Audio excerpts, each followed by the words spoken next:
ഏതൊക്കെയോ വശങ്ങളിലൂടെ ജീവിതത്തിലൊരു സന്തുലിതാവസ്ഥയും സമാധാനവും ഉണ്ടാക്കാനുള്ള ശ്രമങ്ങൾ നടക്കുമ്പോൾ സഹോദരങ്ങളെ, വിശുദ്ധ ഖുർആനിന് അല്ലെങ്കിൽ ഒരു സാമാന്യ ഇസ്ലാമിക ജീവിതം നയിക്കാൻ ആഗ്രഹിക്കുന്ന ഒരാൾക്ക് അള്ളാഹു പറയുന്നത് എല്ലാ രംഗത്തും ഒരുപോലെ മുന്നോട്ട് കൊണ്ടുപോകാൻ പറ്റുന്ന ഒരു ജീവിതം കൊണ്ടല്ലാതെ സഹോദരങ്ങളെ സ്വസ്ഥതയോടെ ഒന്ന് ഉറങ്ങാനോ സമാധാനത്തോടെ ജീവിക്കാനോ ഇവിടെ പറ്റൂല എന്ന്. ഇത് വെറുതെ ഒരാശയമായി പറയല്ല, ഖുർആൻ വായിച്ച് നമുക്ക് മനസ്സിലാക്കാൻ പറ്റും. ജീവിതത്തെ യഥാർത്ഥത്തിൽ വിശുദ്ധ ഖുർആന്റെ ഒരു കാഴ്ചപ്പാടോടുകൂടെ കാണാൻ നമുക്ക് പറ്റിയാൽ തീർന്നു സഹോദരങ്ങളെ. സുലൈമാൻ നബി അലൈഹി ഇസ്ലാമിന് അള്ളാഹു ജീവിതത്തിൽ കൊടുത്ത ജീവിതാനുഗ്രഹങ്ങളെ കുറിച്ച് അള്ളാഹു പറയുന്നത് ലോകത്തൊരാൾക്കും കൊടുത്തിട്ടില്ലാത്ത ജീവിത സന്തോഷം, ജീവിത സൗകര്യങ്ങളാണ് കൊടുത്തതെന്നാണ്. ബനൂ ഇസ്രായേലിക്ക് കൊടുത്ത അനുഗ്രഹങ്ങളെ കുറിച്ച് ഖുർആൻ പറയുന്നത് വഇദ് ഖാല മൂസാ ലിഖൗമിഹി യാ ഖൗമി ഇദ്കുറൂ നിഅമതല്ലാഹി അലൈക്കും.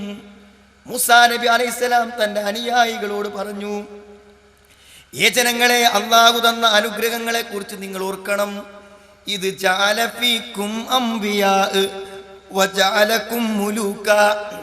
നിങ്ങളിൽ അവൻ പ്രവാചകന്മാരെ നിശ്ചയിച്ചു, നിങ്ങളിൽ അവൻ രാജാക്കന്മാരെ നിശ്ചയിച്ചു. എന്നിട്ട് എന്താ പടച്ചോൻ പറഞ്ഞത്? നിങ്ങൾ വആതാകും മാലം യുതി അഹദം മിനൽ ആലമീൻ. ലോകത്താർക്കും നൽകാത്ത അധികാരങ്ങളും ജീവിത സൗകര്യങ്ങളും നിങ്ങൾക്ക് നൽകിയെന്ന്. എന്നാൽ സഹോദരങ്ങളെ, സുലൈമാൻ നബി അലൈഹി സ്വലാമിനെ കുറിച്ച് നമ്മൾ വായിക്കുമ്പോൾ തന്നെ തൊട്ടുപ്പുറത്ത് നബി സ്വല്ലല്ലാഹുവിന്റെ ചരിത്രം വായിക്കുമ്പോൾ എന്താ നമ്മൾ കാണുന്നത്? ജീവിതത്തിന്റെ മറ്റൊരു മുഖമാണ്. ഇത് രണ്ടും നമ്മൾ കാണണം. അള്ളാഹു വളരെ കൃത്യതയോടുകൂടെ ഒരു ജീവിത കാഴ്ചപ്പാട് നമ്മളെ പഠിപ്പിക്കുന്നുണ്ടെന്ന് മനസ്സിലാവും. അത്യുന്നതങ്ങളായ ജീവിത സൗകര്യങ്ങളിൽ രാജകീയമായി സുലൈമാൻ നബി അലൈഹി സ്വലാം ജീവിച്ചപ്പോൾ ഇപ്പുറത്ത് മുഹമ്മദ് നബിയെ പരിചയപ്പെടുത്തുന്നത് എങ്ങനെയാണ് സഹോദരങ്ങളെ? പ്രവാചകൻ താമസിച്ച മദീനത്തെ വീടുകൾ ഇന്നും വിശുദ്ധ ഖുർആന്റെ വാക്കുകൾ കിടക്കുന്നുണ്ട്. ഹുജറാത്ത് പള്ളിയുടെ ഓരങ്ങളിൽ വലിച്ചു കെട്ടിയതാണ് സഹോദരങ്ങളെ. ആയിഷ റളിയല്ലാഹുവിന്റെ വീട് മനസ്സിലാക്കാൻ നമുക്കൊരു പ്രയാസമുള്ള 3 കബർ കുഴിക്കാനുള്ള സ്ഥലം. അതാണ് നബി സ്വല്ലല്ലാഹു താമസിച്ച വീടിന്റെ 3 കബർ കുഴിക്കാനുള്ള സ്ഥലം. അത്രേ ഉള്ളൂ സഹോദരങ്ങളെ. കഴിച്ച ഭക്ഷണത്തെക്കുറിച്ച് അറിയാം. ഉമികളയാത്ത ഭക്ഷണം റസൂലുള്ളാഹി ജീവിതത്തിൽ കഴിച്ചിട്ടില്ല. ഉമികളയാത്ത, കടിക്കുമ്പോൾ ആ ഒരു പ്രയാസം വായക്ക് അനുഭവപ്പെടാത്ത, മാർദ്ദവത്വമുള്ള ഒരു വിരിപ്പിൽ കിടക്കാൻ നാം ആലോചിക്കണം ജീവിതത്തിന്റെ അവസ്ഥ. ഇത് 2 മുഖങ്ങൾ എന്തിനാ ഖുർആൻ പറഞ്ഞത്?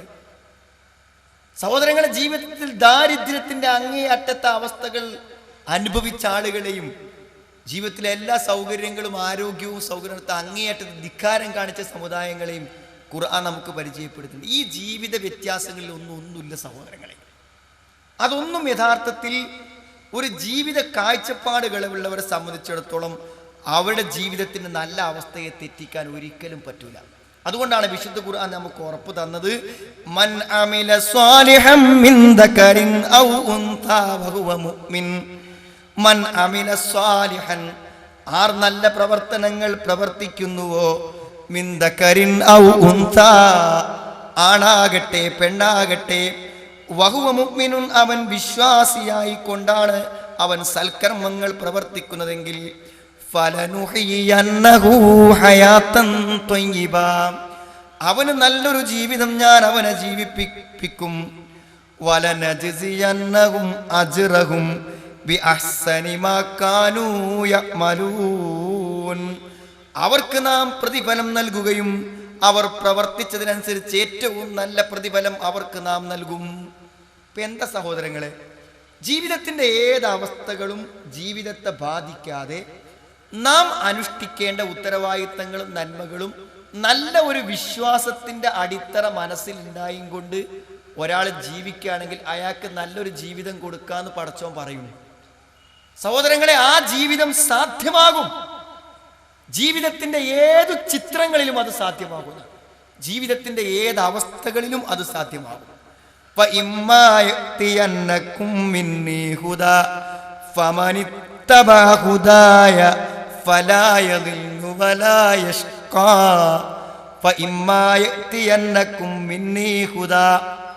എന്റെ അടുക്കൽ നിന്ന് വരുന്ന സന്മാർഗത്തെ ആർ പിൻപറ്റുന്നുവോ, ഫമനിത്തബഹുദായ, എന്റെ സന്മാർഗത്തെ ആർ പിൻപറ്റുന്നുവോ, എന്റെ മാർഗദർശനങ്ങളെ ആർ സ്വീകരിക്കുന്നുവോ, ഫലാ യദില്ലു വലാ യഷ്കാ, അവൻ വഴിതെറ്റിപ്പോവുകയില്ല, അവൻ ദൗർഭാഗ്യമടയുകയില്ല. പടച്ചോന സഹോദരങ്ങളെ ഈ ഉറപ്പ് തരുന്നത് അള്ളാഹു നമ്മുടെ ജീവിതത്തിൻ്റെ സമഗ്രമായ എല്ലാ മേഖലകളും, അത് നമ്മളെ വീട്ടിൽ വേണം, കച്ചവടത്തിൽ വേണം, വ്യക്തിജീവിതത്തിൽ വേണം, സ്വകാര്യതയിൽ വേണം, എല്ലാ പെരുമാറ്റത്തിലും ജീവിതത്തിലും ഉണ്ടെങ്കിൽ തരാനാ പടച്ചോൻ പറഞ്ഞത്. നിങ്ങൾ ആഗ്രഹിക്കുന്ന ഒരു ജീവിതത്തിൻ്റെ സന്തോഷാവസ്ഥ നിങ്ങൾക്ക് തരാം. ഇസ്ലാമിനെ കുറിച്ച് പറയുമ്പോഴും കൂടി പടച്ചോൻ പറഞ്ഞത് എന്താ? നിങ്ങൾ അഫമൻ ശറഹല്ലാഹു സദ്റഹു ലിൽ ഇസ്ലാം ഫഹുവ അലാ നൂരിൻ മിൻ റബ്ബിഹി. അഫമൻ ശറഹല്ലാഹു സദ്റഹു ലിൽ ഇസ്ലാം, ഇസ്ലാമിന് വേണ്ടി ഏതൊരുത്തന്റെ മനസ്സിനെ, ഹൃദയത്തെ അള്ളാഹു വിശാലമാക്കി കൊടുക്കുന്നുവോ, ഫഹുവ അലാ നൂരിൻ മിൻ റബ്ബിഹി, അവൻ തൻ്റെ റബ്ബിന്റെ അടുക്കൽ നിന്നുള്ള വെളിച്ചത്തിലാണ്. അള്ളാഹുവിൻ്റെ അടുക്കൽ നിന്നുള്ള വെളിച്ചാണ്. ഇസ്ലാം ഒരാൾക്ക് കിട്ടിയാൽ അള്ളാഹുവിൻ്റെ അടുക്കൽ നിന്നുള്ള വെളിച്ചം കിട്ടിയെന്ന്. സഹോദരങ്ങളെ, ഒരു മുസ്ലിമായി ജീവിക്കാം, അതിൻ്റെ ശരിക്കുള്ള വിശ്വാസത്തോടെയും ശരിക്കുള്ള കൽപ്പനകളോടെയും ശരിയായ ഒരു മുസ്ലിമായി നമ്മൾ ജീവിക്കുക എന്നുള്ളത് തന്നെയാണ് നമ്മളെ സംബന്ധിച്ചിടത്തോളം ജീവിതത്തിൽ ഒരു നല്ല അവസ്ഥ പ്രാപിക്കാനുള്ള ഏറ്റവും നല്ല മാർഗം. വിശുദ്ധ ഖുർആനെ ഇറക്കി എന്ന് പറഞ്ഞപ്പോൾ അള്ളാഹ് അതിൻ്റെ കൂടെ പറഞ്ഞൊരു കാര്യമുണ്ട്. ലഖദ് അർസൽനാ റുസ്ലനാ ബിൽ ബയ്യിനാത്ത് വഅൻസൽനാ മഅഹുമുൽ കിതാബ വൽ മീസാൻ ലിയഖൂമൻ നാസു ബിൽ ഖിസ്ത്. ലഖദ് അർസൽനാ റുസ്ലനാ ബിൽ ബയ്യിനാത്ത്, വ്യക്തമായ തെളിവുകളുമായി ദൃഷ്ടാന്തങ്ങളുമായി പ്രവാചകന്മാരെ നാം നിയോഗിച്ചു. വഅൻസൽനാ മഅഹുമുൽ കിതാബ്, അവരോടൊപ്പം നാം മാർഗദർശനത്തിന്റെ വേദഗ്രന്ഥങ്ങളെയും കൊടുത്തയച്ചു. വൽ മീസാൻ, മീസാനിനെയും. ലിയഖൂമൻ നാസു ബിൽ ഖിസ്ത്, ജനങ്ങൾ നീതി മുറപ്രകാരം നിലകൊള്ളുന്നതിന് വേണ്ടി. സഹോദരങ്ങളെ, ജീവിതത്തെ മുഴുവനും സന്തുലിതാവസ്ഥയിൽ കൊണ്ടുപോകാൻ പറ്റുന്ന നല്ല നിയമനിർദ്ദേശങ്ങളാണ് പടച്ചോൻ നമുക്ക് നൽകിയിട്ടുള്ളത്. ഞാനൊരു പ്രസംഗത്തിനൊരു വിഷയം എന്നുള്ള നിലക്കോ ഈ സമ്മേളനത്തിൻ്റെ വിഷയത്തോട് നീതി പുലർത്താന്നുള്ള നിലക്കോ അല്ല. എനിക്കും നിങ്ങൾക്കും സഹോദരങ്ങളെ, ഞാൻ ഈ പറയുന്ന ഖുർആനിക കാഴ്ചപ്പാടനുസരിച്ച് ചെറിയൊരു മാറ്റം വരുത്തി നമ്മൾ പരീക്ഷിക്കേണ്ട ഒരു കാര്യമാണ് ഞാൻ ഈ പറഞ്ഞു പോരുന്ന കാര്യം. ഞാൻ പറഞ്ഞ ഒരു ഭാഗത്ത് കുറച്ച് കാര്യങ്ങളൊക്കെ ക്രമീകരിച്ച് വേറൊരു ഭാഗം തീരെ ശ്രദ്ധിക്കാതിടുന്ന ഒരവസ്ഥ നമുക്കെല്ലാവർക്കും ഉണ്ട്. ഞാൻ ഉദാഹരണം പറയാതെ നിങ്ങൾക്ക് മനസ്സിലാക്കാൻ പറ്റുന്നൊരു കാര്യമാണ്. വളരെ കൃത്യതയോടുകൂടെ ആരാധനാ കർമ്മങ്ങൾ നിർവഹിക്കുന്ന ആളുകൾ, ജമാഅത്തുകൾ തെറ്റാതെ ഓടിക്കതച്ച് കിട്ടുന്ന പള്ളിയിൽ ഓടിക്കേറി പറ്റുമെങ്കിൽ അതിൻ്റെ മുമ്പുള്ള സുന്നത്തും കാര്യങ്ങളും കൂടെ നിർവഹിക്കുന്ന ആളുകൾ, ഞാൻ പറഞ്ഞ അവരെ മോശപ്പെടുത്താൻ ഒന്നും പറയില്ല സഹോദരങ്ങൾ, അതൊരു മുസ്ലിമിന് നിർബന്ധമായ കാര്യമാണ്. പക്ഷെ ആ വശങ്ങളിൽ അയാൾ കാണിക്കുന്ന ഒരു കണിശത എന്തുകൊണ്ടോ അയാളുടെ ജീവിതത്തിൽ നടത്തുന്ന ജോലിയുടെ ഉത്തരവാദിത്തത്തിൽ അയാൾ കാണിക്കണില്ല. 10 മുതൽ 4 വരെ തന്നിലേൽപ്പിക്കപ്പെട്ട ഉത്തരവാദിത്തം ഓഫീസിലോ വിദ്യാഭ്യാസ സ്ഥാപനങ്ങളിലോ ശമ്പളം വാങ്ങി നിർവഹിക്കേണ്ട ഒരാൾ അവിടെ അത് ചെയ്യണില്ല. എന്നാൽ ആ കൃത്യത ഒരിക്കൽ പോലും 10 മണിക്ക് തൻ്റെ സ്ഥാപനത്തിലെത്താത്ത, 4 മണിക്ക് അവിടുന്ന് ഇറങ്ങാത്ത, തൻ്റെ കുട്ടികളോട് 1 വർഷം പോലും നീതി പുലർത്താത്ത ഒരാൾ ഒരു വക്ത് പോലും കഴിഞ്ഞ 10 കൊല്ലത്തിലേക്ക് ഞാൻ തെറ്റിച്ചിട്ടില്ല എന്ന് പറയുമ്പോൾ അവിടെ ഒരു അസന്തുലിതാവസ്ഥ കാണില്ലേ? നമ്മൾ കാണില്ലേ സഹോദരങ്ങളെ? ഏതെങ്കിലും ഒരാളെ സന്മാർഗത്തിന്റെ വെളിച്ചത്തിലേക്ക് കൈപിടിച്ചു കൊണ്ടുവരാൻ ആത്മാർത്ഥമായ പരിശ്രമങ്ങൾ ഏർപ്പെടുത്തുന്ന ഒരുത്തൻ ഈ നാട്ടിൽ ഒരു കേവല വിശ്വാസിക്ക് പോലും ചെയ്യാൻ പറ്റാത്ത ഒരു നെറുകേട് തൻ്റെ സ്വകാര്യ ജീവിതത്തിൽ ചെയ്യാൻ പറ്റുന്നുവെങ്കിൽ അവിടെ ഒരു അസന്തുലിതാവസ്ഥ നിലനിൽക്കുന്നില്ലേ സഹോദരങ്ങളെ? എന്തോ നമുക്ക് വിശ്വസിക്കാനും നമുക്ക് ഉൾക്കൊള്ളാനും പറ്റാത്ത ഒരു അസന്തുലിതാവസ്ഥ അവിടെ ഉണ്ട് എന്ന കാര്യം ഉറപ്പാണ് നമുക്ക്. അപ്പോൾ എന്ത് വേണമെന്നറിയാം, ഈ ഓരോ വശങ്ങളിലും അതിൻ്റെ ഒരു മാറ്റം ഉൾക്കൊള്ളാൻ നമ്മൾ തയ്യാറാവുക എന്നുള്ളത് തന്നെയാണ് ഏറ്റവും പ്രധാനം. ഓരോ വശങ്ങൾക്ക് വേണമെങ്കിൽ ഓരോ ഉദാഹരണങ്ങൾ നമുക്ക് പറയാം. സഹോദരങ്ങളെ, ഒരു മാറ്റത്തിന് വേണ്ടി ആഗ്രഹിക്കാം. ഏറ്റവും ഒന്നാമത് നമ്മൾ മാറ്റിയെടുക്കേണ്ടത് നമ്മുടെ സാമ്പത്തിക രംഗമാണ്. ഈ സാമ്പത്തിക രംഗത്തൊരു ക്രമീകരണം ഇല്ലെങ്കിൽ എന്തുണ്ടാവില്ല, നിങ്ങൾ സമാധാനം കിട്ടൂല സഹോദരങ്ങൾ. ചെറിയൊരു കടയിക്കോട്ടെ, കടം ചെറുതാണ്, എന്നാൽ തന്നെ കടന്നുറങ്ങാൻ പ്രയാസമാണ് സഹോദരൻ. അതിനിപ്പോൾ നമ്മളെ PF നടക്കുകയാണെങ്കിലും ഇനി അല്ലാത്തൊരു നിരക്കാണെങ്കിലും അത് വീട്ടാനുള്ള സ്ഥലവും പറമ്പും നമുക്കുണ്ടെങ്കിലും വീട്ടാത്ത ഒരു കടം നമുക്ക് നിലനിൽക്കുന്നുണ്ടെങ്കിൽ അല്പം വ്യക്തിത്വവും മനസാക്ഷിയും ഉള്ളവരൊരു വേദന ഉണ്ടാവും. എന്നാൽ ഒരാവശ്യവുമില്ലാതെ ജീവിതാവസ്ഥകൾ കടന്നു പോകുന്ന ആളുകളും അമിതമായ ജീവിതാഗ്രഹം കൊണ്ട് കടം വാങ്ങുന്നു, പലിശക്കെടുക്കുന്നു. ഇത് നമ്മുടെ നാട്ടിൽ പ്രധാനപ്പെട്ടൊരു സംഗതിയാണ്. മനുഷ്യന് വരുന്ന ദുരന്തങ്ങളെക്കുറിച്ച് ഖുർആൻ പറയുമ്പോൾ ഒരു പ്രയോഗം ഖുർആൻ സഹോദരങ്ങളെ ഉപയോഗിച്ച് നമ്മളൊക്കെ ഒന്ന് മനസ്സ് തട്ടി വായിക്കുന്നത് നല്ലതാണ്. വമാ അസ്വാബകും മിൻ മുസീബത്തിൻ ഫബിമാ കസബത് ഐദീകും വയഫു അൻ കസീർ. വമാ അസ്വാബകും മിൻ മുസീബ, ഒരു വിപത്തും നിങ്ങൾക്ക് വന്നു ബാധിക്കുന്നില്ല. ഫബിമാ കസബത് ഐദീകും, നിങ്ങളുടെ കൈകൾ പ്രവർത്തിച്ചത് നിമിത്തം. വയഫു അൻ കസീർ, ധാരാളം കാര്യങ്ങൾ അവൻ നിങ്ങൾക്ക് വിട്ടുവീഴ്ച നൽകുകയും ചെയ്യുന്നു. നമുക്ക് വരുന്ന ദുരന്തങ്ങളിൽ നമുക്കൊരു പങ്കുണ്ട് എന്ന് തന്നെ ഖുർആൻ പറഞ്ഞത്, സംശയിക്കണ്ട. നമുക്ക് വരുന്ന ബുദ്ധിമുട്ടുകളിലും ദുരന്തങ്ങളിലും നമുക്കൊരു പങ്കുണ്ട് സഹോദരങ്ങൾ. ആ പങ്ക് നമ്മൾ നിർവഹിക്കാതിരിക്കാൻ പറ്റൂല. ഇപ്പോൾ നോക്കൂ, നിങ്ങൾ ഏറ്റവും അധികം ആക്സിഡൻറ്റ് കേസുകൾ റിപ്പോർട്ട് ചെയ്യപ്പെടുന്നു എപ്പോൾ നോക്കിയാൽ. അപ്പോൾ നമ്മളിപ്പോൾ ഇങ്ങനെ പോയി അന്വേഷിക്കുമ്പോൾ എന്താ വെച്ചാൽ 16ഉം 17ഉം വയസ്സുള്ള കുട്ടികൾ, ഒരു ലൈസൻസ് പോലും എടുക്കാത്ത കുട്ടികൾ, അവരാണ് പലപ്പോഴും വണ്ടി ഓടിക്കുന്നത്. ആ പരിചയക്കുറവും ജീവിതത്തിൻ്റെ ഉത്തരവാദിത്തം നമ്മൾ ഒരു കാരണം നമ്മൾ കാണുന്നുണ്ട്. ഏതൊരു അപകടമുള്ളിടത്തും നമ്മൾ വണ്ടി നിർത്തി പോയി നോക്കിയാൽ ഒരു നിമിത്തം അവിടെയുണ്ട്. അതെന്താണ് സഹോദരങ്ങളെ? ബ്രേക്ക് പൊട്ടിയതാ, ടയർ പഞ്ചറായതാ? അല്ല, ഒരു ശ്രദ്ധക്കുറവ്. ഒന്നില്ലെങ്കിൽ ആ മഞ്ഞ വര അവൻ ക്രോസ് ചെയ്തിട്ടുണ്ട്. അതല്ലെങ്കിൽ എന്താ വെച്ചാൽ സാധാരണ ആ വാഹനം നിരത്തിൽ ഇറക്കാൻ പറ്റുന്നതിലേറെ സ്പീഡ് അവൻ ഉപയോഗിച്ചിട്ടുണ്ട്. അതെങ്കിൽ തൊട്ടപ്പുറത്ത് മഞ്ഞയിൽ തെളിഞ്ഞു കണ്ട അപകടത്തിൻ്റെ സൂചക ബോർഡ് അവൻ വായിക്കാതിരുന്നിട്ടുണ്ട്. നമുക്ക് മനസ്സിലാക്കാൻ പറ്റും എന്തെങ്കിലും ഒരു പങ്ക് നമുക്കുണ്ടാവും. അത് നമ്മുടെ ഇന്നത്തെ സാമ്പത്തിക ജീവിതത്തിൽ ഒരു ക്രമക്കേടും ഒരു സമാധാനക്കുറവും നമ്മൾ ആരെങ്കിലും അനുഭവിക്കുന്നുണ്ടെങ്കിൽ സഹോദരങ്ങളെ, ഒരു സൂക്ഷ്മതക്കുറവ് നമുക്ക് പറ്റിയിട്ടുണ്ട്, അത് തിരുത്തണം.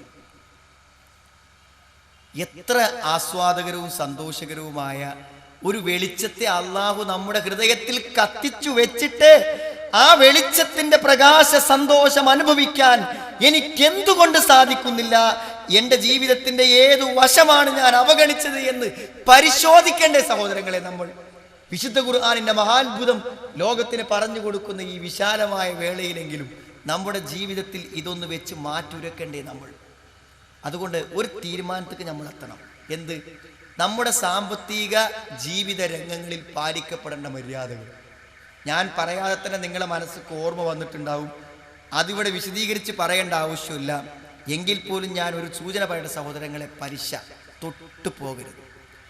ജീവിതത്തിൻ്റെ ഏറ്റവും വലിയ ദുരന്തമാണ് പലിശ. ഞാൻ പറഞ്ഞ വലിയ സദാചാരം പ്രസംഗിക്കുന്നവരും പറയുന്നവരും ഒക്കെ ചെറിയൊരു സാമ്പത്തിക ആവശ്യം വേണ്ടി വന്നാൽ സഹോദരങ്ങളെ പലിശയിൽ ഇടപെടാൻ ആഗ്രഹിക്കുന്നുള്ളതാണ്. ഇപ്പം ഇന്നലെ ഒരു സാമ്പത്തികമായൊരു ബിസിനസ്സിനെ കുറിച്ച് ചോദിക്കാൻ ഒരു സംശയം ചോദിച്ച ഒരാൾ വിളിച്ചത് ഞാൻ ഓർക്കുന്നു. കോടികളുള്ള കക്ഷിയാണ് അദ്ദേഹം. എന്താണെന്ന് വിചാരിച്ചാൽ കോടികളുടെ ഒരു ബിസിനസ്സിലേക്ക് ഇറങ്ങിത്തിരിക്കാൻ. അപ്പോൾ കോടികളുടെ ബിസിനസ് നടത്തണമെങ്കിൽ ഇപ്പോൾ ലോൺ എടുത്തേ പറ്റുള്ളൂ. അങ്ങനെയാണ് നാട്ടിലത്തെ ഒരു സമ്പ്രദായം. അപ്പം അദ്ദേഹം വേണമെന്ന് വെച്ചാൽ എനിക്ക് പൈസ വേണ്ട, എനിക്ക് എൻ്റെ പലിശക്ക് എന്ത് നിർബന്ധാവസ്ഥ ഉണ്ടെങ്കിലും ഒരു സാമ്പത്തിക വർധനവ് ജീവിതത്തിൽ ഉണ്ടാക്കാൻ വേണ്ടി ഞാൻ ഇനി ഒരു പലിശക്കൊരു വായ്പ എടുക്കാൻ തയ്യാറല്ല. പക്ഷെ അദ്ദേഹത്തിൻ്റെ കൂടെയുള്ള പാർട്ട്നേഴ്സ് പറയുന്നു, ഞങ്ങൾ മുഴുവൻ ഇൻവെസ്റ്റ് ചെയ്യാം, നിങ്ങൾ സ്ഥലം മാത്രം തന്നാൽ മതി. അപ്പോൾ പൈസ ഞങ്ങൾ അടുക്കണം, നിങ്ങൾക്ക് എന്താ പ്രശ്നം? പക്ഷെ സ്ഥലം കൊടുത്ത് അവർ കൊടുക്കുന്ന പണത്തിൻ്റെ അടിസ്ഥാനത്തിലുള്ള സംഗതികളിൽ വരുമ്പോൾ എന്താണ്? അത് പലിശയുടെ ഒരു ബിസിനസ്സാണ്. ആ ബിസിനസ്സിൽ സഹകരിക്കുകയാണ് യഥാർത്ഥത്തിൽ അയാൾ ചെയ്യേണ്ടി വരുന്നത്. ആ ബിസിനസ്സിൽ സഹകരിക്കുന്ന ഒരു അവസ്ഥയിൽ ഉണ്ടാവുന്നതെന്ന് നമുക്ക് മനസ്സിലാക്കാൻ പറ്റും. പക്ഷെ അദ്ദേഹം ഉറച്ച് തീരുമാനിച്ചു എന്ത്? തൻ്റെ കൂടെയുള്ള 4 ആളുകളും എത്ര നിർബന്ധിച്ചപ്പോഴും നല്ല വിജയിക്കുമെന്ന് ഉറപ്പുള്ള ഒരു ബിസിനസ് നിന്ന് മാറി നിന്നത് എന്തിനാരെങ്കിൽ എൻ്റെ ഇപ്പോഴത്തെ ഒരു സാമ്പത്തിക അവസ്ഥ വെച്ച് ഇനി ഇതിനൊരു വർധനവുണ്ടാകാൻ വേണ്ടി ഒരു പലിശയുമായി ഇടപെടാൻ ഞാൻ തയ്യാറല്ല. അതിന് അയാളെ പ്രേരിപ്പിച്ച എന്താ സഹോദരങ്ങളെ? കുറച്ചുകൂടി പൈസ വരുന്നതിനുള്ള ബേജാറല്ല, മറിച്ച് എന്താ വെച്ചാൽ ഇന്ന് ഞാൻ സാമ്പത്തിക രംഗത്ത് അനുഭവിക്കുന്ന ഒരു ജീവിത സന്തോഷവും സംതൃപ്തിയുണ്ട്, അതിക്ക് കുറച്ച് പലിശയും കൂടിയും ചേർത്ത് ഈ ഒരു സമാധാനം കളയേണ്ട. സഹോദരങ്ങളെ, നല്ലൊരു കാഴ്ചപ്പാടല്ലേ അത്? കോടികൾ മുന്നിൽ വന്നു നിൽക്കുമ്പോൾ അയാൾ പറയുന്നത് എൻ്റെ വീട്ടിലും എൻ്റെ മക്കളിലും ഇന്ന് എനിക്കൊരു സമാധാനമുണ്ട്, പടച്ചോൻ ഒരിക്കലും ഇഷ്ടമല്ലാത്ത പലിശയുമായി ബന്ധപ്പെട്ട ഒരു ബിസിനസ്സും കൂടെ എൻ്റെ ഈ സമ്പത്തിലേക്ക് ചേർത്ത് ഇതിലുള്ളൊരു അനുഗ്രഹവും ബർക്കത്തും കളയണ്ടാൻ. അത് അയാളെ കൂടെയുള്ള ആൾക്കാർക്ക് തീരുമാനിക്കാൻ പറ്റിയില്ലെങ്കിലും അയാൾക്ക് തീരുമാനിക്കാൻ പറ്റി. സഹോദരങ്ങൾ, ഇത് നമ്മൾ ചിന്തിക്കാത്തത് നമ്മുടെ ജീവിതത്തിൽ നമ്മൾ ഓരോരുത്തരും അനുഭവിക്കേണ്ട ജീവിത സമാധാനം നമുക്ക് നഷ്ടപ്പെടുത്തിയിട്ടുണ്ട്. നമ്മൾ പലപ്പോഴും ഓട്ടോറിക്ഷ വിളിക്കുമ്പോൾ ചിലപ്പോൾ നമ്മളെ മനസ്സിൽ 50 രൂപ കണക്കൂട്ടിന് ഓട്ടോറിക്ഷക്കാരൻ 100 രൂപയോ 150 രൂപയോ ചോദിക്കും. തൽക്കാലം സേവനം കഴിഞ്ഞിട്ടാണ് ഓട്ടോറിക്ഷക്കാരൻ പൈസ ചോദിക്കുക.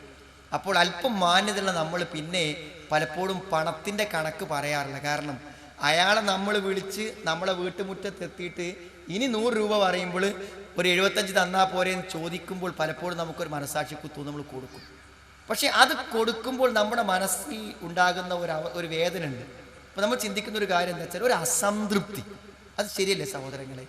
അയാൾക്ക് അവകാശപ്പെട്ട 75 രൂപൻ്റെ കൂടെ ഒരു 25 രൂപ കൂടെ അധികം വാങ്ങുമ്പോൾ സംതൃപ്തകരമായ 75ൻ്റെ കൂടെ 25 ആ വാങ്ങുന്നവൻ്റെ സംതൃപ്തിയില്ലാത്ത പണം, അർഹതയില്ലാത്ത പണം ഞാൻ കൈപ്പറ്റുന്നു എന്ന് യഥാർത്ഥത്തിൽ അയാൾക്ക് ചിന്തിക്കാൻ പറ്റുകയാണെങ്കിൽ ആ പൈസ അയാൾ കൊണ്ടുപോകില്ല. ഒരു സ്ഥലത്ത് വാങ്ങേണ്ട പൈസൻ്റെ 3 ഇരട്ടി ഒരിക്കൽ വാങ്ങിയപ്പോൾ ദേഷ്യപ്പെടാതെ, ഒരിക്കലും ചൂടാവാതെ, അത് അർഹതപ്പെട്ടതല്ലാതെ 100% മനസ്സിലാക്കിയപ്പോൾ സ്നേഹപൂർവ്വം അത് എടുത്തു കൊടുത്ത് സന്തോഷപ്പെട്ട് കൊടുത്തിട്ട് അദ്ദേഹത്തോട് ഒരു ഉപദേശ രൂപത്തിൽ പറഞ്ഞു വന്ന്, ഇത് നിങ്ങളെ സംബന്ധിച്ചിടത്തോളം എന്നും ഈ ജോലി ചെയ്യുന്ന ആളാവുന്നതുകൊണ്ട് നിങ്ങൾ പറയുന്ന സംഖ്യ നിങ്ങൾക്ക് അവകാശപ്പെട്ടതാണ്.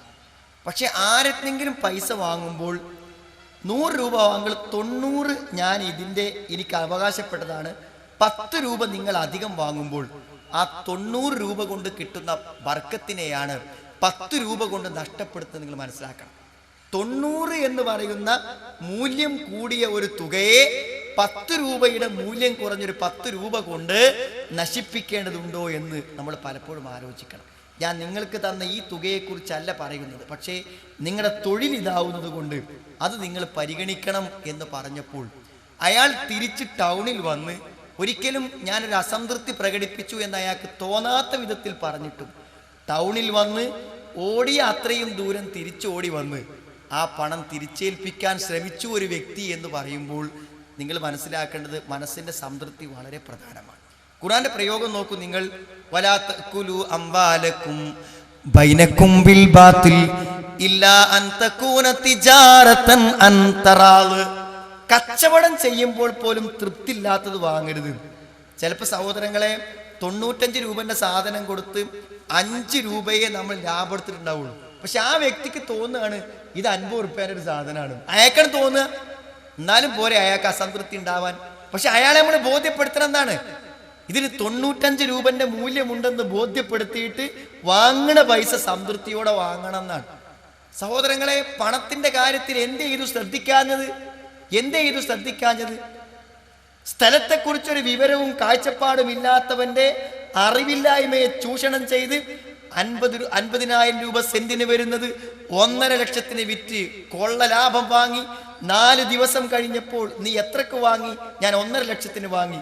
ഇന്നലെ ഞാനും അവനും കച്ചവടം പറഞ്ഞപ്പോൾ അവൻ 50ഉം ഞാൻ 48ഉം പറഞ്ഞിട്ട് 2000 രൂപന്റെ വ്യത്യാസത്തിന് കച്ചവടം മുടങ്ങിയത് ഇന്ന് അവൻ നിനക്ക് 1.5 ലക്ഷത്തിന് കച്ചവടമാക്കിയോ എന്ന് സത്യസന്ധനായ ഒരാൾ ചോദിച്ചാൽ സുഹൃത്തുക്കളെ, ജീവിതകാലം മുഴുവൻ അയാളുടെ മനസ്സിൽ അസംതൃപ്തി ഉണ്ടാകും.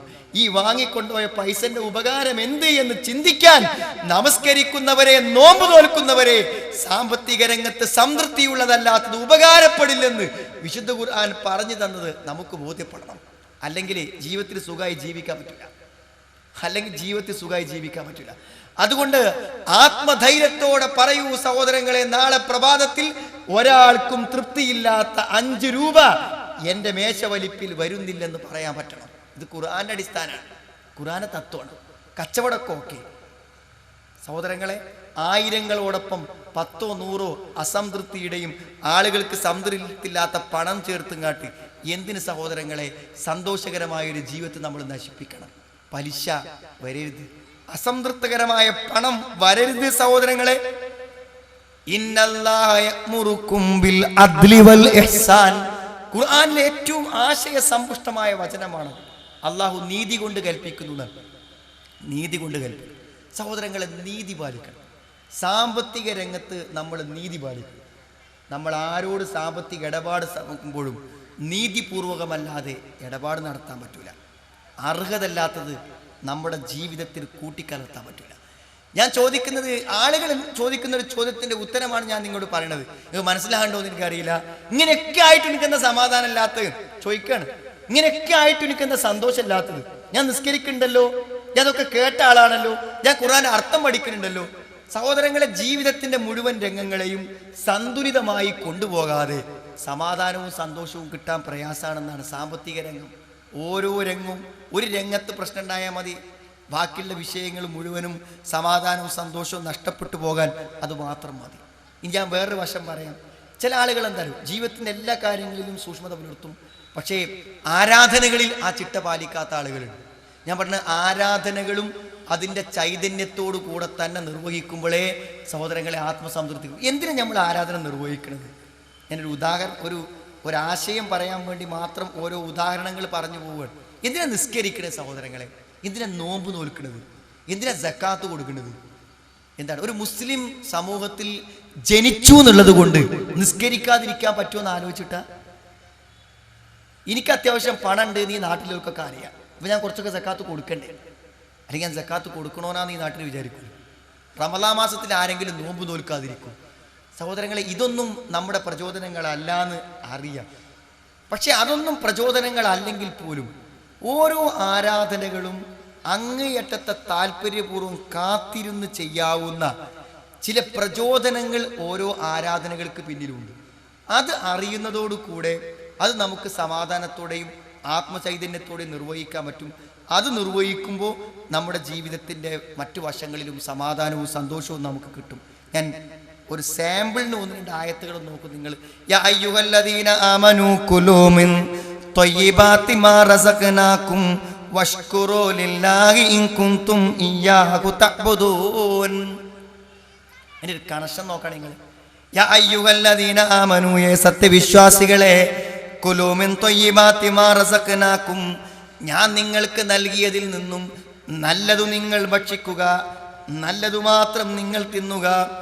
വഷ്കുറൂ ലില്ലാഹി, അല്ലാഹുവിനു നിങ്ങൾ നന്ദി കാണിക്കണം.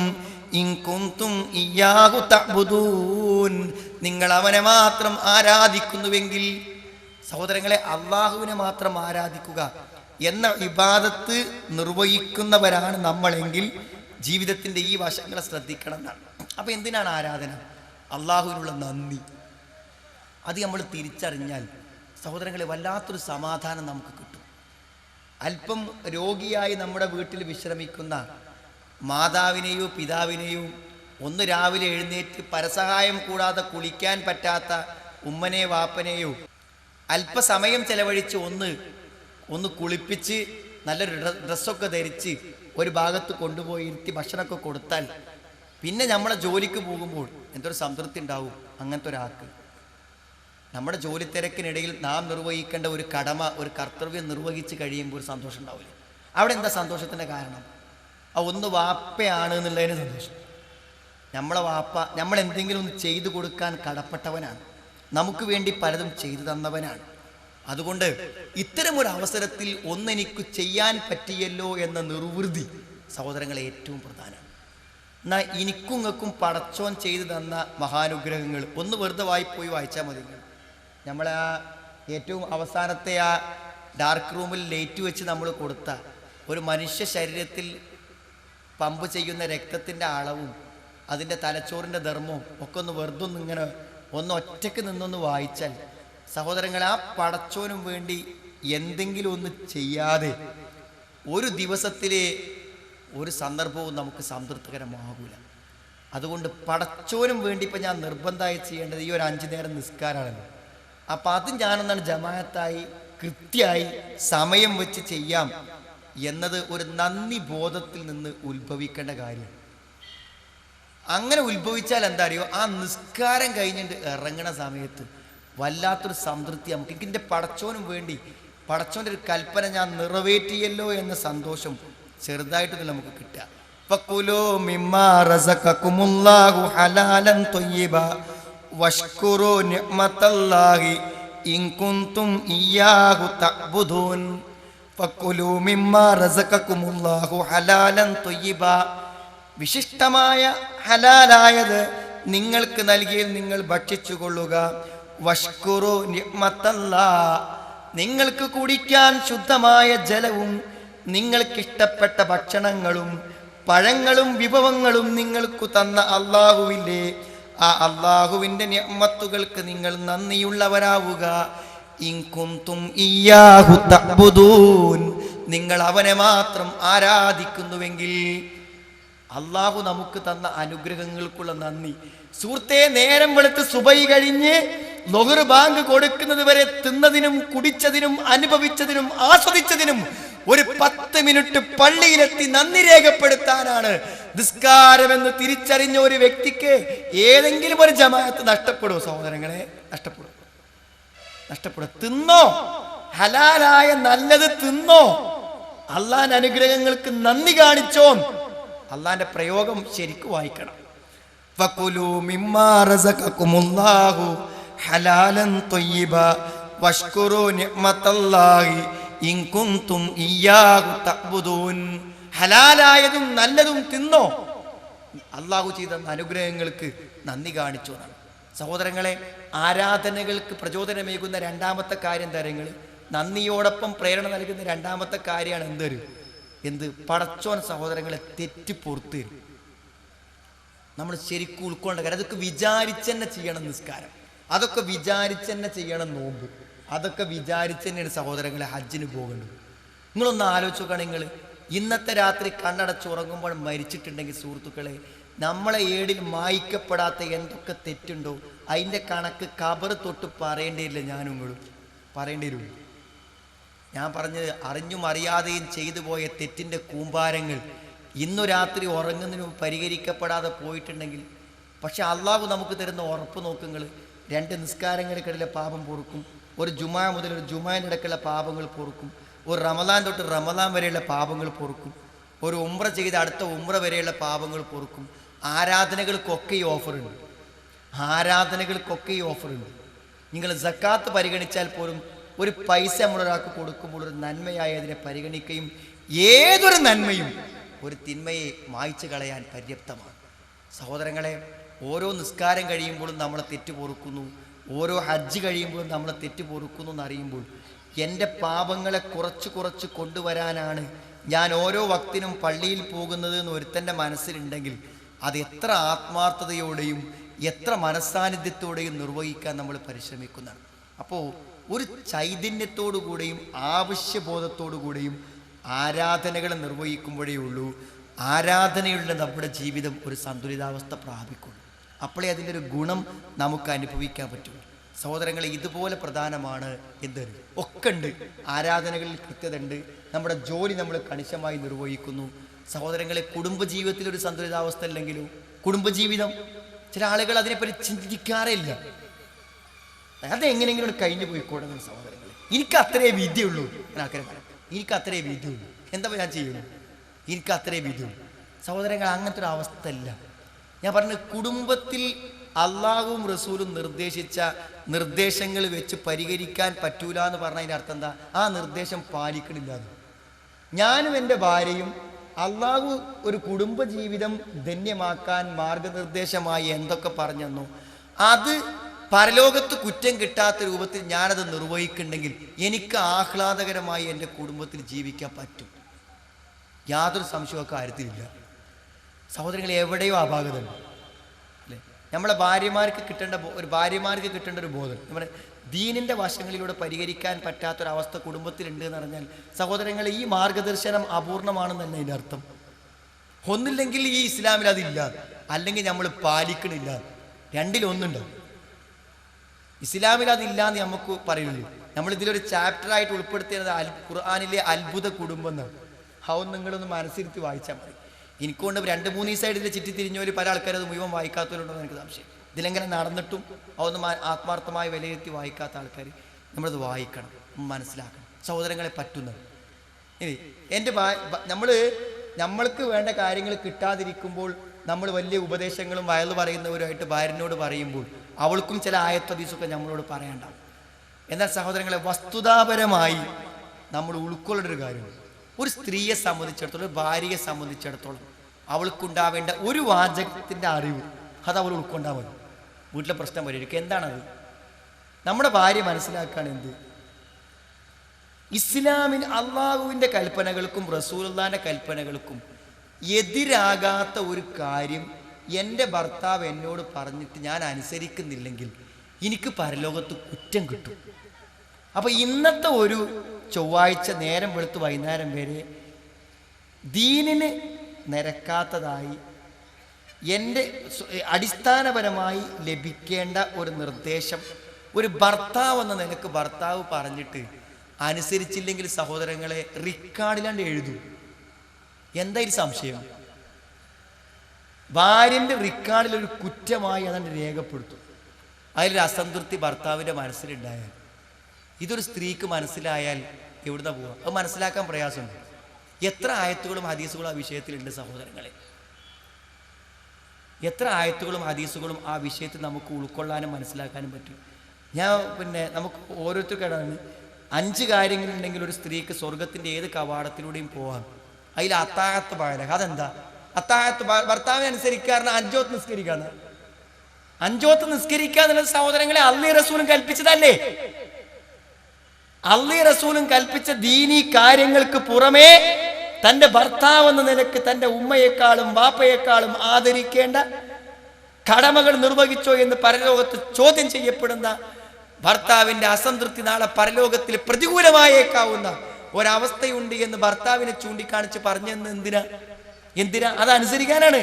അതനുസരിക്കാതെ ബാക്കി കാര്യങ്ങളൊക്കെ ചിട്ടയോടെ കൊണ്ടടക്കുന്നു എന്ന് പറഞ്ഞാൽ സമാധാനത്തോടെ ജീവിക്കാൻ പറ്റുമോ സഹോദരങ്ങളെ? പറ്റൂല. അതുകൊണ്ട് നമ്മുടെ ഭാര്യമാർ രാത്രി നമസ്കരിക്കുന്നു, സാമ്പത്തിക രംഗത്ത് കൃത്യത പാലിക്കുന്നു, ആരാധന നിർവഹിക്കുന്നു, എല്ലാം നിർവഹിക്കുന്നു. പക്ഷേ തൻ്റെ ഭർത്താവിനുള്ള കടമ മാത്രം നിർവഹിക്കണില്ല. ജീവിതത്തിന് സമാധാനം കഴിഞ്ഞു. അതാ പറഞ്ഞ സന്തുലിതാവസ്ഥ. എല്ലാ വശങ്ങളും ഉണ്ടെങ്കിലേ ഈ സമാധാനം ലഭിക്കുള്ളൂ. ഒരറിവിൻ്റെ ആവശ്യമുണ്ട്. അപ്പോൾ സഹോദരങ്ങളെ, നമ്മുടെ ഭാര്യമാർ പറയട്ടെ, ആത്മധൈര്യത്തോടെ പറയട്ടെ, എന്ത്? അള്ളാഹിൻ്റെ ദീനിന് എതിരാവാത്ത എൻ്റെ ഭർത്താവ് പറയുന്ന കാര്യം ഞാൻ അനുസരിക്കുന്നു എന്ന് നമ്മുടെ ഭാര്യമാർ പറഞ്ഞാൽ നമ്മുടെ വീട്ടിൽ പിന്നെ പ്രശ്നമുണ്ടോ സഹോദരങ്ങളെ? എന്തെങ്കിലും പ്രശ്നമുണ്ടോ? ഒരു പ്രശ്നമല്ല. പക്ഷേ എല്ലാം പാലിക്കുന്നവർ അത് പാലിക്കുന്നില്ല എന്നുള്ളതാണ് എൻ്റെ കാര്യം. ഞാൻ അവരെ വശം മാത്രമല്ല വേണ്ടത്, ഒരു ഭർത്താവിൻ്റെ വശമില്ലേ നമുക്ക് പറയാൻ? ശരിക്കും സുഹൃത്തുക്കളെ, നിസ്സാരമായി കാണരുത്. നമ്മൾ ഗൗരവത്തോടെ തന്നെ ഞാൻ സംസാരിക്കണത് മനസ്സിലായി. നമുക്ക് പല തിരക്കും പല ബുദ്ധിമുട്ടുകളും കാര്യങ്ങളും ഒക്കെ ഉണ്ടാവും. ഒക്കെ ശരിയാണ്. പക്ഷെ എന്താ ജീവിതത്തിൽ നമ്മൾ ചെയ്ത ഒരു കരാർ നമ്മൾ പാലിച്ചേ പറ്റൂ. അതൊരു കരാറിന് ഞാൻ പറഞ്ഞ, ഒരു പുരുഷൻ ജീവിതത്തിൽ ഒരു പക്ഷേ ചെയ്ത കരാറുകളിൽ ഏറ്റവും ഉന്നതമായ കരാർ എന്താണെന്ന് ചോദിച്ചാൽ ആ കരാർ എന്താണ്? ആ കരാറ് നമ്മുടെ ഭാര്യയുടെ പിതാവിനോട് വിവാഹത്തിൻ്റെ ദിവസം ഒരു വിവാഹ മൂല്യം കൈമാറിക്കൊണ്ട് അള്ളാഹുവിൻ്റെ നാമം ഉച്ചരിച്ചുകൊണ്ട് ബിസ്മില്ലാഹിർ റഹ്മാൻ റഹീം എന്ന് പറഞ്ഞിട്ട് നിങ്ങളുടെ മകൾ ഇന്നവളെ മഹർ നിശ്ചയിച്ചുകൊണ്ട് ഞാൻ വിവാഹം കഴിച്ചു, ഞാൻ സ്വീകരിച്ചു എന്ന് പറയുന്നൊരു വാക്കുണ്ടല്ലോ.